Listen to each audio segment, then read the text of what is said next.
Hello, my name is Corey. I've been playing Birth Creation for a long time, at least probably 1,000 games. And so I'm going to share some of my strategies for beating the game on Impossible using the Romulans. Um, for this particular explanation, it's going to be based on Tech 5, a large galaxy. Um, if you a small galaxy, then basically you go to war right away, or even medium. You often meet empires like almost right away, and so you're going to war right away. So it's basically just strictly war. But there's a little bit more strategy involved on a larger galaxy, and so that's what this explanation is going to go through. This is not going to be a walkthrough. So this is going to be similar to my Klingon one, where it's basically a primer on how to play the Romulans on Impossible. So the first thing I want to talk about is ships. Um, Oops, sorry, you may have not seen my screen. Okay, here we go. So for the ships, when you have a planet, so here I want to invade the Trill. Um, so the way to do that is, first of all, I'm going to I'll declare war, and then I'll put these scouts together. So I'm going to put all the scouts together. And the reason I'm doing this is because Romulans basically are very, just like the Klingons, are very bad at, or not necessarily bad, but they get destroyed pretty easily by orbital batteries. So rather than lose your big ships to orbital batteries, which take a long time to build, instead you sacrifice scouts, which are easy to replace. And you can use secondary systems to pump out loads and loads of scouts to sacrifice to the batteries. So in any case, for the scouts first, then group the troops together. And if in order to penetrate the shields, you will want at least one capital ship, or more is good, even better, to make sure you penetrate the shields. So a capital ship would be a command or a strike cruiser. So I'm going to put a command with my fleet. You have to be uncloaked to invade. So I would uncloak. Now, sometimes when you uncloak, you can't invade right away, but actually you can just take a scout out and put it back in. And now, if you're at war, you will then see the attack option. Oh, and yes, I can't. I haven't declared war, but just do that, and then you'll be able to invade that turn. You don't have to wait uncloak. You can you can do this little trick to invade same turn that you uncloaked them. So in any case, these scouts, troops, and capital ships, a bunch of the shields, what you do for almost all your invasions. For larger planets, of course, having a massive fleet bring down a population is fine, is good. But for smaller systems, this is really all you need to do. Now the other thing is you need to defend your territory, and you need to go into their space and destroy their ships. In the early going especially, the best combination to do that is battle cruisers and destroyers with the scout. So get my battle cruisers together, and then put your destroyers together like this, and then put a scout in there, and now we have a good fleet, has good firepower. It's not too expensive to maintain. That's important because you can't just build like dozens of battle cruisers. Like you see here, I'm in the negative. I don't even have that many ships. And then we'll talk about that in a second. But anyways, use this kind of force to go defend your territory as well as, and keep in mind, like if you're playing on Impossible, as time goes on, you'll want to make these bigger and bigger forces. Like you wouldn't want to be 9 for the whole game. You want to eventually put 18 or even 27 and just have an overwhelming cloak force to stop any incursions as well as um, destroy their fleets in their space. In any case, you go in their space, you use this fleet to destroy their ships as much as you can. Then your scouts, troops, supported by a strike cruiser, takes their planets one by one, and you continue the whole way until you conquer the galaxy. And so this is very similar to the Klingon approach, but you're using different ships. You don't have the Cruiser 2, which is an amazing ship for the Klingons. So what you'll use is battle cruisers and destroyers a lot.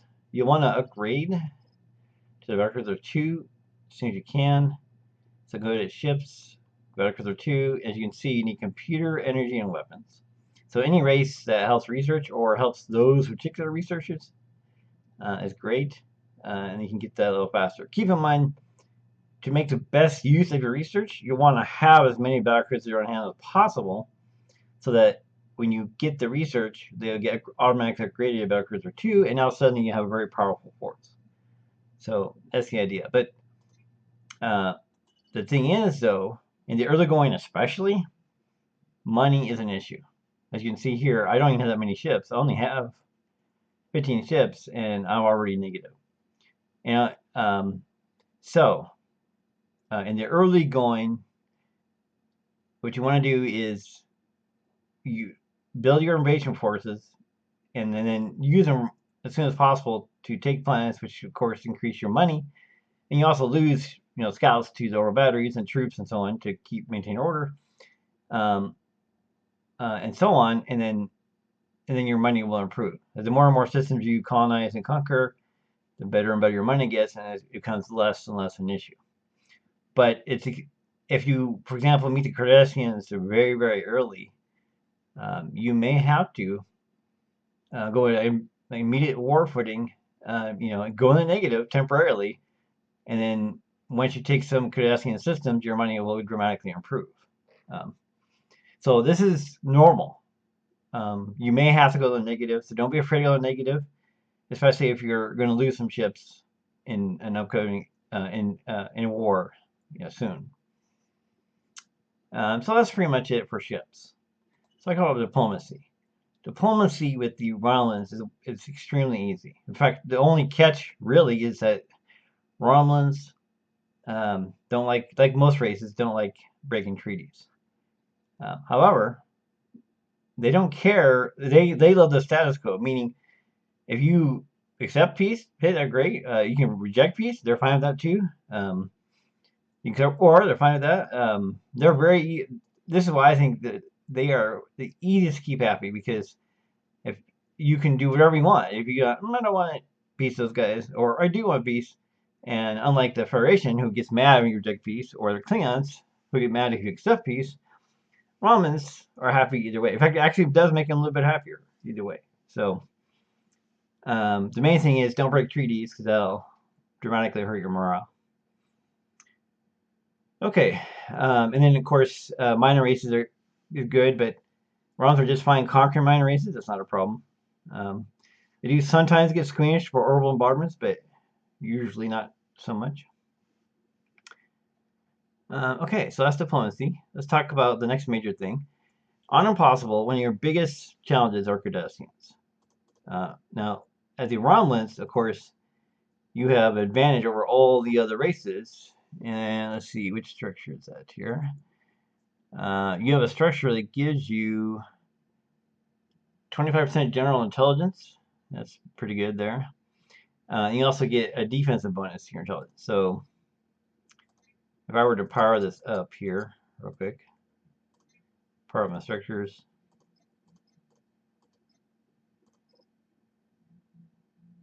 Oh, quite not. Okay.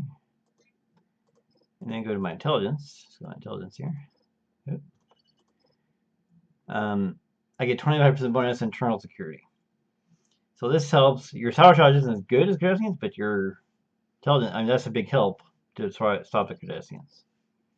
So in any case, just like the other races and just like the Klingons, you want to, you meet the Kardashians, put as much of your population as possible, minimum necessary for food, whatever is necessary, power your structure for energy, and everything else in intelligence. And you also want to do that with your other starting system as well. And this way, Romulus can be pumping out ships as much as possible. Now you can dial that back a bit if you conquer all Kardashian systems, or at least all their starting systems, because then their sabotage is much less of a problem.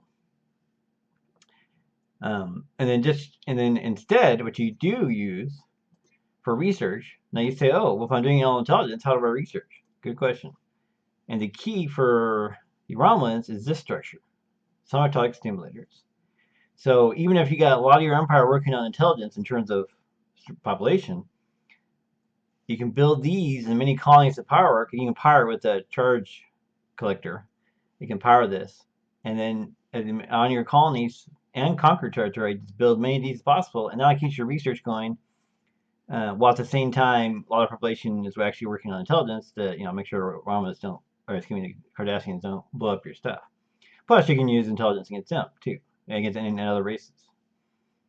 So that's the key there, are these structures.